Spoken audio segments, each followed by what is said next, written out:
Hallo, ich möchte euch heute die Bücher zeigen, die ich im Februar gelesen habe. Seit 3 Jahren ist es mein kleines eigenes Projekt, dass ich im Februar wegen dem Black History Month nur Bücher von schwarzen AutorInnen lese. Dieses Jahr waren es tatsächlich auch nur Autorinnen. Ich habe 2 Romane gelesen, einen Roman als Hörbuch gehört und ein Sachbuch gelesen. Auch genau in dieser chronologischen Reihenfolge, deswegen gehe ich das einfach auch so durch. Das erste Buch, was ich beendete, war Love von Toni Morrison. Dieses Buch war, wie ich erwartet habe, ziemlich gut, ziemlich ergreifend und bewegend, und es hat ziemlich krasse Themen auch angesprochen. Die Geschichte zusammenfassen fällt mir ein bisschen schwer, weil es gibt auch noch andere Charaktere, aber ich würde es vielleicht so zusammenfassen, dass eine junge Frau in einem Haushalt angestellt wird, in dem 2 alte Frauen leben. Und diese alten Frauen kennen sich schon seit ihrer Kindheit und die letzten Jahrzehnte sind sie aber verfeindet und sprechen auch nicht mehr miteinander. Und dadurch, dass diese junge Frau jetzt dort angestellt wird, wird alles nochmal aufgewirbelt. Durch Rückblicke erfährt man so viel, wie das zu diesem Zustand einfach kam. Es sind ziemlich viele krasse Dinge passiert und ich würde auf jeden Fall auch einen Content-Note für so Pädophilie geben. Also es gibt mehrere erwachsene Menschen in diesem Buch, die sexuelle Beziehungen zu Kindern eingehen, also 11 oder 14 oder sowas sind die Kinder zum Teil. Deswegen, wie erwartet, ist dieses Buch eine leichte Lektüre, hat auch kein Happy End. Aber ich finde trotzdem, für mich hat es positiver geendet, als ich gedacht hätte. Also es endet total traurig, aber nicht ganz so deprimierend, wie ich es mir zwischenzeitlich vorgestellt habe. Und genau deswegen versuche ich jeden Februar auch so Klassiker mit reinzunehmen, weil Klassiker mich einfach immer abschrecken und ich trotzdem hinterher auf jeden Fall weiß, warum sie Klassiker sind, weil Toni Morrison einfach richtig gut Geschichten erzählen kann. Danach habe ich von Taiye Selasi Ghana Must Go gelesen. In meinem TBR-Video hatte ich gesagt, dass es so eine Familiensaga ist. Das würde ich jetzt so ein bisschen zurücknehmen. Ich war ja auch ein bisschen abgeschreckt davon, weil Sagas sich irgendwie immer so hinziehen. Hier geht es aber tatsächlich nur um 2 Eltern und ihre 4 Kinder. Also es ist jetzt keine ewig lange Saga, sondern es geht um eine relative Kleinfamilie. Das Buch ist so in 3 verschiedene Abschnitte eingeteilt und ich hatte vorher gehört, dass einige Leute den 3. Teil am besten fanden. Und der 3. Teil bringt das auch alles gut zusammen, aber in den ersten beiden Teilen lernt man voll viel Hintergrund kennen. Also der Vater von dieser Familie ist gestorben und diese Familie ist so quasi in der ganzen Welt verstreut. Also es gibt Leute, die in den USA leben, es gibt Leute, die in Nigeria leben und es gibt Leute, die in England leben, glaube ich.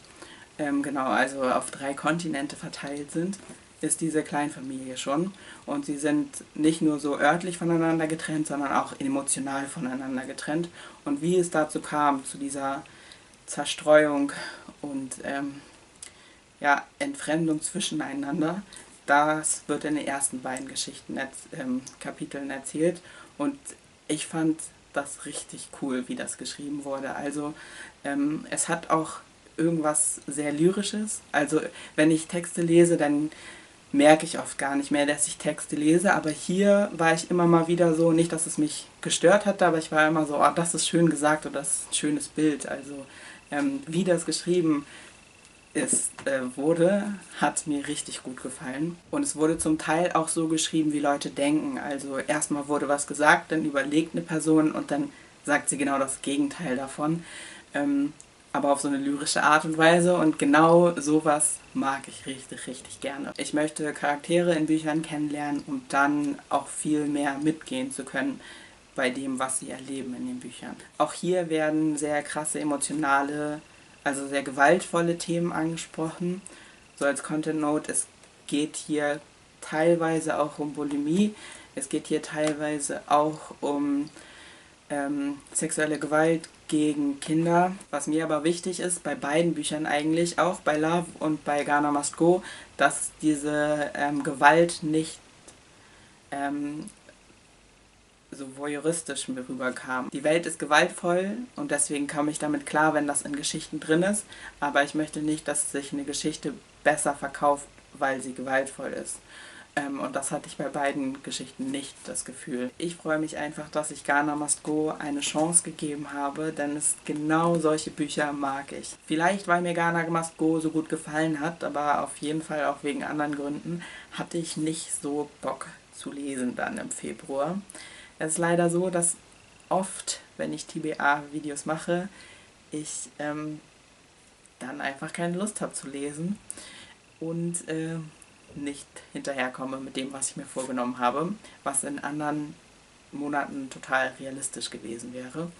Naja, auf jeden Fall, um mich zu motivieren, doch wieder ins Lesen zu kommen, habe ich mir ein Hörbuch aus der Bücherhalle ausgeliehen und das war einfach durch Zufall. Ich habe geguckt, was es online so jetzt zum Ausleihen gibt und zwar war das dann I Almost Forgot About You von Terry McMillan. Nochmal so vorweg, ich habe es als Hörbuch gehört, was für mich bedeutet, dass ich während ich das höre auch noch aufräume oder Socken sortiere oder irgendwie was anderes mache, was oft dazu führt, dass ich Hörbücher nicht so konzentriert höre, wie ich Bücher lesen würde. Ich kann es trotzdem versuchen zusammenzufassen. Die Hauptperson ist Mitte 50, sie ist schwarz, sie ist eine Ärztin, also so gute Mittelschicht, sie hat ein eigenes Haus, sie hat erwachsene Kinder, die ausgezogen sind und sie war zweimal verheiratet und beide Ehen sind aber auch geschieden worden. Das Buch beginnt damit, dass sie durch ein Erlebnis sich überlegt, alle Männer zu treffen, in die sie jemals verliebt war. Das ist so ein bisschen der Auslöser dafür, dass sie letztendlich eigentlich ihr ganzes Leben so ein bisschen hinterfragt, ihre Entscheidungen sich nochmal anguckt, wie es dazu kam und sich aber auch überlegt, ob sie jetzt mit ihrem Leben zufrieden ist, was nicht unbedingt der Fall ist. Also sehr viel Veränderung findet dann durch diese Frage nach ihren Ex-Liebhabern statt. Es ist auf jeden Fall eine Liebesgeschichte. Mir hat, wie ihr euch vielleicht denken könnt, am meisten dieser Teil gefallen, wo es auch um diese Selbstfindung geht. Und das Ganze hat die Hauptperson auch erzählt. Und ich mochte besonders die Stimme, also wie die Person das gemacht hat, in welchem Ton oder welche Atmosphäre die Person geschaffen hat, so nach meinem Gefühl. Ich fand nämlich, zum Teil war sie einfach sarkastisch, was ich sehr gerne mag. Und sie ist ja eine sehr erfolgreiche Frau und war deswegen in vielen Aspekten auch sehr selbstsicher, was ich sehr mag. Und in anderen Punkten war sie aber auch sehr selbstkritisch und musste überhaupt sich erstmal damit auseinandersetzen und sich fragen, warum sie da so selbstkritisch ist. Genau, also nicht nur stark, sondern auch teilweise noch im Prozess überhaupt sich selber zu mögen. Und da ich selten Bücher mit Personen, die so Mitte 50 oder älter sind, lese, fand ich das voll angenehm, das einfach aus einer Perspektive von diesem Alter zu hören. Und damit zum letzten Buch, Farbe bekennen, afrodeutsche Frauen auf den Spuren ihrer Geschichte von Mai Ayim, Katharina Oguntoye und Dagmar Schulz. Dieses Buch ist auch ein Klassiker. Es ist 1992 herausgekommen. Es ist auch mindestens in die englische Sprache übersetzt worden. Und es war mit einer der impulsgebenden Momente für überhaupt so eine politische schwarze Bewegung in Deutschland. Deswegen wollte ich es unbedingt lesen. Deswegen habe ich es aber auch ein bisschen vor mir hergeschoben, wie immer bei Klassikern, weil es mir wie eine große Aufgabe vorkommt, was dieses Buch auf jeden Fall eigentlich nicht ist. In diesem Buch erzählen schwarze Frauen, die in Deutschland leben, so von 17 bis 70 von ihren Erfahrungen, die sie in Deutschland gemacht haben. Dann ist hier noch die Abschlussarbeit von Mai Ayim drin, die sie für die Uni geschrieben hat.